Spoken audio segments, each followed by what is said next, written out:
अंदर जो हैं chief of army staff general Asim Munir साहब, वो आज कुछ मार्टर्स के मॉन्यूमेंट्स पे गए थे और वहाँ जाके उन्होंने कुछ दुआएं मांगी हैं और बड़ी उनकी तारीफ़ें की, पेड रिच ट्रिब्यूट्स। उन्होंने कहा जी कि ये हमारे मुल्क की प्राइड और ऑनर और डिग्निटी है, डिग्निटी को रिप्रेजेंट करते हैं ये जो मार्टर्स हैं हमारे। और उन्होंने कहा जी कि अब May 9 जैसा इंसिडेंट हम कभी भी यहाँ पे नहीं होने देंगे, और जिन लोगों ने ये जो ब्लैक डे में May 9 को जो कुछ ये वेंडलिज्म किया था मिलिट्री के against, we will bring them to justice.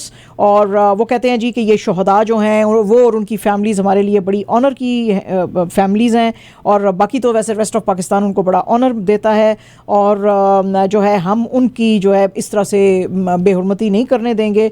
और उन्होंने वैसे इसके अलावा जो अंडर कमांड फॉर्मेशंस थी उनका भी जो है बड़ा उनकी तारीफ़ की कि आपके जो है वो हम डिवोशन को और प्रोफेशनलिज्म को बड़ा हम करते हैं। लेकिन आज जो है जी एक जो ट्विटर के ऊपर आज जो बहस चली हुई है जिसमें कि देखा जा रहा है कि कब पूछा जा रहा है कि भाई आसिम मुनीर साहब जो हैं इनको कैसे जो है मिलिट्री चीफ बनाया गया है। तो इस के ऊपर मुझे जो है हमीद गुल साहब का, माजिद भाई एक पुराना क्लिप मैं देख रही थी बैठ के, तो हमीद गुल साहब मुझे याद आ गए। तो हमीद गुल साहब कहते हैं जी कि जिस वक्त मेरी भी प्रमोशन होनी थी एज अ मिलिट्री जनरल, तो उसमें यह थे कि 6 नाम जो थे वो भेजे गए थे और उसके अंदर मेरा टॉप के ऊपर नाम था। और उन्होंने उस क्लिप के अंदर बोला है कि आप बेशक जनरल वहीद से पूछ लें कि क्या मेरा नाम टॉप पे था कि नहीं था, और आसिम नवाज जो थे उनका नंबर जो था वो 6ठे नंबर पे था। तो मुझे सुपरसीड करके वो जो 6ठे नंबर का जो था बंदा उसको फिर जनरल बना दिया गया। तो उधर वो जो एंकर था वो पूछता है फिर जनरल गुल हमीद साहब से, वो कहता है कि हमीद साहब आप ये बताएं कि आप जो हैं आपको लगता है कि अमेरिका की मर्जी से आसिम नवाज साहब को जो है फिर मिलिट्री जनरल बनाया गया था, चीफ ऑफ आर्मी स्टाफ बनाया गया था। तो उन्होंने कहा जी इस केस में तो मुझे नहीं पता है, लेकिन ये मैं बता देना आपको चाहता हूं अकॉर्डिंग टू गुल हमीद साहब, वो कहते हैं जी कि मैं आपको ये बता दूं कि अमेरिका की मर्जी के बगैर इस मुल्क के अंदर मिलिट्री का चीफ ऑफ आर्मी स्टाफ नहीं बनता, मिलिट्री का जनरल नहीं बनता।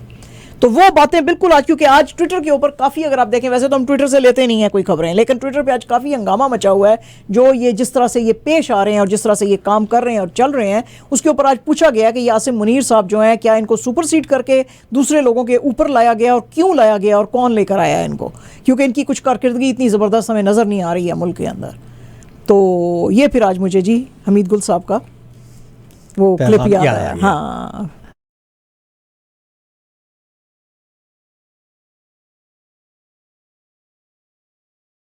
जहाँ गाड़ी में अगर बैठे हैं और आपको कोई स्टैटिक सुनाई दे रहा है, या अपने घर में और ऑफिस में हैं और आपको स्टैटिक सुनाई दे रहा है, तो सब आपका मसला हल कर दिया मैंने।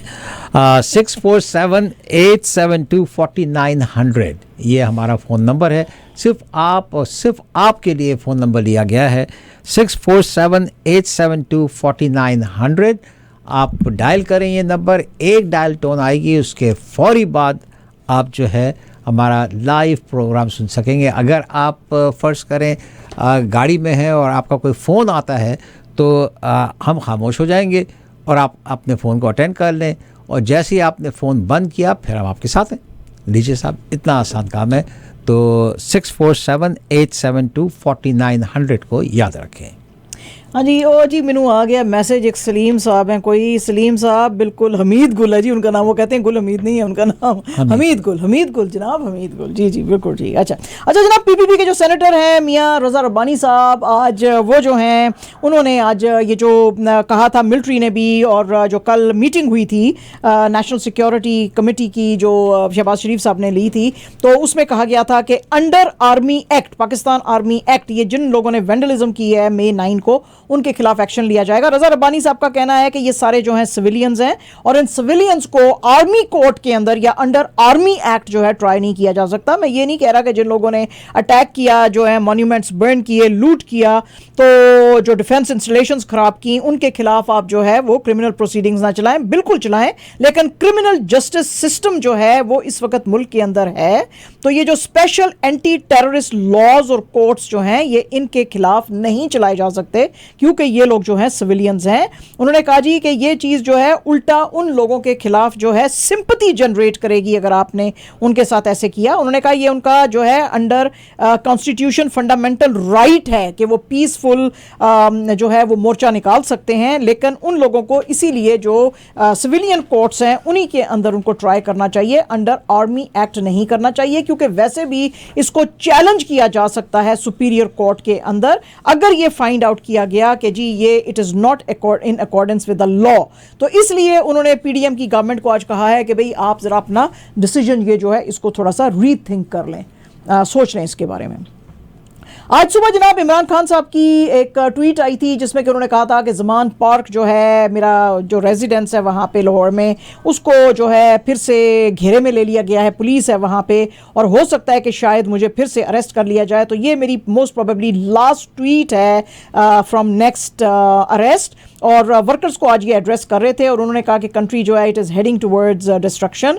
तो इसके ऊपर बात करते हुए पंजाब जो केयर टेकर इंफॉर्मेशन मिनिस्टर हैं आमिर मीर, उन्होंने कहा जी कि तकरीबन 30 से 40 टेररिस्ट जो हैं अलेजली जिन्होंने कि मिलिट्री इंस्टॉलेशंस के ऊपर हमला किया था वो खान साहब के जो यहाँ पे ज़मान पार्क के रेजिडेंट्स हैं उसके अंदर बैठे हुए हैं। तो मैं पीटीआई की लीडरशिप को कहता हूँ कि 24 घंटे के अंदर उनको हैंड ओवर किया जाए। और लेकिन ये चीज़ भी उन्होंने मानी कि जो लॉ इन्फोर्समेंट एजेंसीज़ हैं तकरीबन पिछले कुछ घंटों में उन्होंने 3400 के करीब अरेस्ट्स किए हैं और 254 जो हैं वो रजिस्टर किए हैं केसेस, 78 को लिया गया है फिजिकल रिमांड पे, 609 को जुडिशल रिमांड पे लिया गया है। और इसके साथ साथ तमीर साहब ने ये बिल्कुल डिनाई किया, ये जो केयर टेकर इंफॉर्मेशन मिनिस्टर हैं आमिर मीर, उन्होंने कहा जी कि बिल्कुल ज़मान पार्क के बाहर कोई पुलिस का घेरा नहीं है और अभी जो हैं डेडलाइन में 24 घंटे हैं, तो वो जब तक एक्सपायर नहीं होगी गवर्नमेंट कोई भी एक्शन नहीं लेगी। उसके बाद जो है तो उनसे पूछा गया कि गवर्नमेंट फिर क्या प्लान बना रही है, उन्होंने कहा जी 24 घंटे की डेडलाइन एक्सपायर होने के बाद फिर गवर्नमेंट जो है अपना प्लान बताएगी। आज इस्लामाबाद हाई कोर्ट ने जी ब्लैंकेट प्रोटेक्शन जो है, ब्लैंकेट रिलीफ जिसको बोलते हैं, वो दे दी है पीटीआई की जो फीमेल लीडर्स हैं शीरी मजारी और सेनेटर फलक नाज चित्राली के अगेंस्ट। आपको पता ही है कल हमने आपको बताया था कि इनको रिलीज किया गया था डिस्ट्रिक्ट एंड सेशन कोर्ट के ऑर्डर से इन दोनों को, और ये अपीयर हुई थी जज के सामने अपनी एक हियरिंग प्ली के लिए, अपना एक रिलीफ लेने के लिए। तो इनको जो है पुलिस इनके लिए मांग रहे थे 3 डेज़ का रिमांड, तो जो कि कोर्ट ने टर्न डाउन कर दिया था और फिर कहा गया था कि इनको फ़ौरन छोड़ा जाए। अभी ये बाहर खड़ी हुई थी अडयाला जेल के बाहर, तो फिर से इनको पकड़ के पिंडी से ले गए थे और इनको जो है वो बुक कर लिया गया था। वो कहते हैं जी इनको बुक किया गया है murder and showing weapon at Tarnaul police station. तो वो कहते हैं जी पुलिस कहते आज इस्लामाबाद हाई कोर्ट ने कहा कि नहीं बिल्कुल नहीं, इनको आपके पास अरेस्ट करने की कोई अब जो है वो ज़रूरत नहीं है और रिफ्रेन करें। उन्होंने अथॉरिटीज़ को कहा कि बिल्कुल रुक जाएँ आप, इनको बार बार जो है मत अरेस्ट करें, और ब्लैंकेट रिलीफ इनको दिया तो उसकी वजह से जो है ये बड़ी खुश हैं। कांस फिल्म फेस्टिवल जो है जनाब वो शुरू हो गया है और बड़े अरसे के बाद जो है जॉनी डेप उनकी एक फिल्म यहाँ पे जो है जॉन ड्यूबेरी वो लग रही है 3 साल के बाद। आपको पता ही है कि इनकी बेगम जो है एम्बर हीथ, उनके साथ इनका बड़ा ही जो है लीगल बैटल चल रही थी। तो अब उसके बाद जो है ये इनकी अब पहली फिल्म जो है यहाँ पे लगाई गई है जिसमें कि डेप जो है किंग लुई 15 का जो रोल है वो प्ले करेंगे। ये फिल्म जो है इसको डायरेक्ट भी किया और स्टार भी इसमें कर रहे हैं मेवान। तो आज लोगों की बड़ी खुशी हुई, वो लोग देख के इनको बड़े खुश हुए। तो लेकिन इन्होंने आज कहा है जी कि जो है हॉलीवुड में अब मैं ज़्यादा आगे नहीं चलूँगा, क्योंकि कुछ अर्सा पहले भी इन्होंने कहा था कि जिस वक्त इनकी लीगल बैटल चल रही थी एम्बर हर्ड के साथ तो हॉलीवुड ने इनको काम देना ख़त्म कर दिया था। तो अब वो कह रहे हैं जी कि मुझे नहीं लगता कि मुझे हॉलीवुड को जो है मेरी नीड है और मुझे भी हॉलीवुड की कोई इतनी नीड नहीं है। तो लोग आज बड़े अफसोस किया उन्होंने। अच्छा जनाब, कंगना रनावत साहबा ने जो है आज एक एलॉन मस्क का एक ट्वीट जो है वो शेयर किया है जिसमें कि एलॉन मस्क ने लिखा हुआ था कि भाई I will say what I want to whatever the consequences are, और जो है I will always say nothing can stop me, ऐसे करके उनकी कुछ एक आई थी वो इंस्टाग्राम स्टोरीज़ के उस पर ट्विटर पे आई थी। तो इन्होंने अपनी इंस्टाग्राम स्टोरीज़ के ऊपर ये कहा है कि मैं भी बिल्कुल बिल्कुल ऐसी ही हूँ, और मैं भी जो कहना चाहूँगी वो मैं कहूँगी, चाहे वो जो है हिंदुज़म के लिए है, चाहे वो पॉलिटिशियंस और टुकड़ा टुकड़ा गैंग के लिए है। तो लेकिन उसका जाहिर है कि मुझे बड़ा नुकसान हुआ है, जैसे कि इलॉन मस्क साहब ने कहा कि जो मर्जी कॉन्सिक्वेंसेज हुए इवन इफ़ लूजिंग मनी। तो मेरा भी यही हुआ है कि चूंकि मैं इन सारी चीज़ों के बारे में बात करती हूँ, तो जो 25 ब्रांड एंडोर्समेंट्स जो थे वो मेरे से चले गए हैं एट द कॉस्ट ऑफ 30 से 40 करोड़ के थे ये। तो मैंने मनी लूज़ किया है, लेकिन मैं हमेशा सच बोलती रहूँगी। अच्छा जनाब, एक इंटरव्यू चल रहा था बिंदु का, आपको पता ही है कि बड़ी ज़बरदस्त एक्टिंग करती थी और डांसर बड़ी ज़बरदस्त थी पुरानी फिल्मों में जो बॉलीवुड की होती थी 70s और 80s में। तो आज उनका एक इंटरव्यू चल रहा था और उस इंटरव्यू में इनसे पूछा गया, हंगामा वाले जो थे, बॉलीवुड हंगामा वाले इंटरव्यू कर रहे थे, तो उसमें उन्होंने कहा कि ज़ीनत अमान भी वहाँ पे थी। तो उन्होंने कहा कि अगर आप किसी एक एक्ट्रेस का नाम ले सकती हैं कि जो ऑन सेट को स्टार्स के साथ फ्लर्ट करती थी, तो वो कौन होएंगी? तो उन्होंने कहा कि वो ज़ीनत अमान थी। और फिर उसके बाद उन्होंने कहा जी आई एम वेरी सॉरी ज़ीनत। और भी कुछ रेवलेशंस उन्होंने की। उन्होंने कहा कि मेरे बड़े फैंस थे और एक तो फ़ैन इतना पागल हो गया था कि अपने खून से लेटर्स लिख लिख के मुझे भेजता था, मगर उन लेटर्स को मैं कभी भी हाथ नहीं लगाती थी। और अगर वो और ज़्यादा पागल हो जाता तो फिर मैं पुलिस के पास जाती, लेकिन अब जो है मैं पुलिस के पास, वो पागल नहीं इतना हुआ तो मैं पुलिस के पास गई नहीं। तो उन्होंने पूछा कि आपने तो साथ साथ काम किया ज़ीनत अमान के साथ 1970s और 80s में। तो वो कहते हैं हाँ जी मैंने बिल्कुल काम किया है, लेकिन इस बात के बारे में मुझे पता है कि मतलब है सेट पे वो फ्लर्ट करती थी को स्टार्स के साथ। और जनाब पाकिस्तान के यंग माउंटेनियर्स जो हैं वो तो बड़ा आजकल कमाल कर रहे हैं। शाहरोज काशिफ जो हैं सिर्फ 21 ईयर्स के हैं, बड़े यंग हैं, और अब उन्होंने दुनिया की जो 8,000 हाइट वाली जो पीक्स हैं बड़ी, उनमें से 12 जो हैं इन्होंने सबमिट कर ली हैं। और अभी इन्होंने सक्सेसफुली जो है सबमिट किया है 8,167 मीटर वाली धौलगिरी 1 जो है इन नेपाल, और ये 7th हाईएस्ट माउंटेन है इन द वर्ल्ड। और अब दो बस ये he is just about 2 peaks away, और एक इनका रह गया है चो ओयो और एक शीशा पंगमा। तो इससे पहले ये जो रिकॉर्ड था नेपाल के मिंगमा डेविड सिप्रा के पास था, और वो यंगेस्ट थे और उनकी एज 30 ईयर्स थी और इनकी जो है 21 ईयर्स है। और ये सेकंड यंगेस्ट हैं to climb Dhaulagiri after UK की एड्रियाना ब्रॉली, जिसकी के उम्र जो थी 20 ईयर्स थी एंड 10 मंथ्स। और अब ये कहते हैं जी कि मैं बाकी 2 को भी करूँगा ताकि मेरा पूरा 14 का मेरा रिकॉर्ड हो जाए। रॉयटर्स की एक खबर है जी, और ये असल में रॉयटर्स को इंटरव्यू दे रहे थे पीसीबी के जो इंटरिम चेयरमैन है नजम सेठी साहब, और उसके अंदर इन्होंने बड़ी नाखुशी का इजहार किया है रॉयटर्स के साथ। उन्होंने कहा जी कि ये जो आईसीसी ने इस दफ़ा कहा है कि हम ज़्यादा पैसे इंडिया को देंगे, तो मुझे समझ नहीं आ रही कि ये हिंदुस्तान को कैसे ज़्यादा पैसे दे रहे हैं। तो नजम सेठी साहब असल में सबसे ज़्यादा पैसे जनरेट भी इंडिया करता है, तो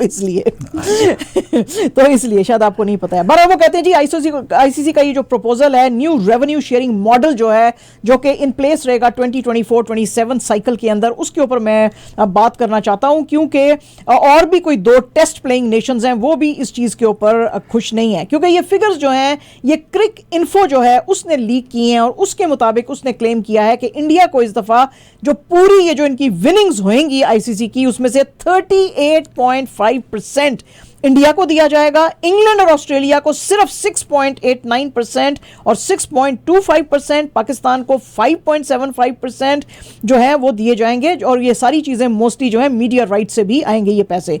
12 मेंबर हैं ऑल टुगेदर आईसीसी के, और कलेक्टिवली इनको 88.81% दिया जाएगा, और रेस्ट ऑफ द मनी जो है वो 96 एसोसिएट मेंबर्स जो हैं उनके अंदर डिस्ट्रीब्यूट, यानी कि क्या 0.1% मजाक कर रहे हैं, थैली में डाल के दे दिया, थैली में डाल के जी रुपया तुझे भी ला लो ला लो। तो वो कहते हैं जी कि लेकिन इंडिया जो है 80% रेवेन्यू जनरेट करता है। डिज्नी स्टार ने सिर्फ 2024-27 के मीडिया राइट्स के लिए $3 बिलियन जो थे लास्ट ईयर पे किए थे, तो इसलिए जो है उनका शेयर बड़ा बनता है। बहरहाल वो कहते हैं जी कि अब ये जो आईसीसी की फाइनेंस एंड कमर्शियल अफेयर्स की कमेटी को हेड करते हैं चूंकि बीसीसीआई के सेक्रेटरी जे शॉ, तो इसलिए आप उनको प्रेफरेंशियल एटीट्यूड दिखा रहे हैं, तो हम इसको क्वेश्चन करेंगे। बहरहाल जी करते रहोगे, फर्क तो उन्होंने कोई नहीं पड़ा, तो 5.75% ही मिलना है और इंडिया को 38.5% ही मिलना है। इंग्लैंड के जो फास्ट बॉलर हैं जोफ्रा आर्चर, सिर्फ बेचारे 28 ईयर्स के हैं, लेकिन लेकिन बेतहाशा उनको इंजरीज अब आ रही हैं। तो ये जो एशेज़ की सीरीज़ आने वाली थी ऑस्ट्रेलिया के अगेंस्ट नेक्स्ट मंथ में, उसमें अब ये नहीं खेल सकेंगे। इनको रिप्लेस किया गया है जॉनी बेयरस्टॉ के साथ, और ये अभी IPL में भी मैचेस खेल रहे थे, लेकिन सिर्फ 5 मैचेस के बाद ही इनको जो आ गई थी इंजरीज, उससे किया था। ये पिछले 17 मंथ से भी गेम से बाहर थे क्योंकि एल्बो और बैक की इंजरीज इनको आई थी। और जनाब big day and this really created history, क्योंकि सेकेंड हाफ में जो गोल किया ना इनके फॉरवर्ड लोरेंटो मैर्टिनेज, ओहो मैर्टिनेज जो किया, उसकी वजह से इंटर मिलान जो है 1-0 से जीता जी AC मिलान से in champions league semifinal second leg. और जो है अब ये जाएंगे जो है वो इस्तांबुल में खेलने के लिए। वो कहते हैं जी कि ये रियल मैड्रिड और मैनचेस्टर यूनाइटेड में से किसी एक को फेस करेंगे जून 10 को जो फाइनल होएगा।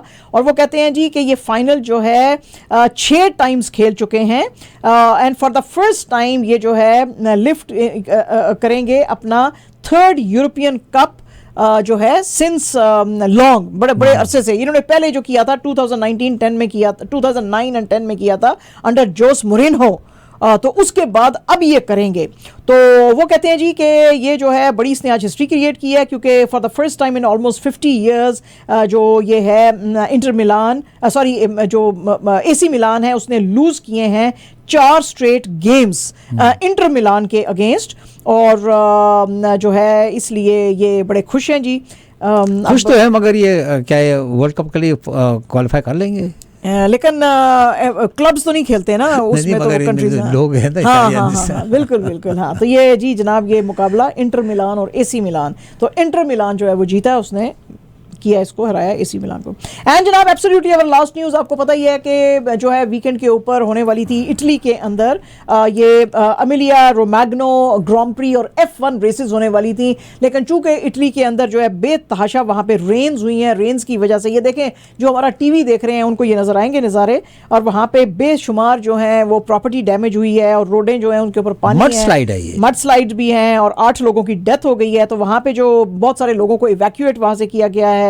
तो इटली ने कहा है जी कि ये अब नेशनल प्लान हम बना रहे हैं, ये जितना भी क्लाइमेट चेंज है उसको करने के लिए, कॉम्बैट करने के लिए, लेकिन इस वक्त की जो फ्लडिंग्स और जो कुछ तूफान वहाँ पे आया हुआ है उसकी वजह से कैंसिल कर दिया गया है Formula 1 रेसेस भी और ग्रांड प्री जो होने वाली थी वो भी।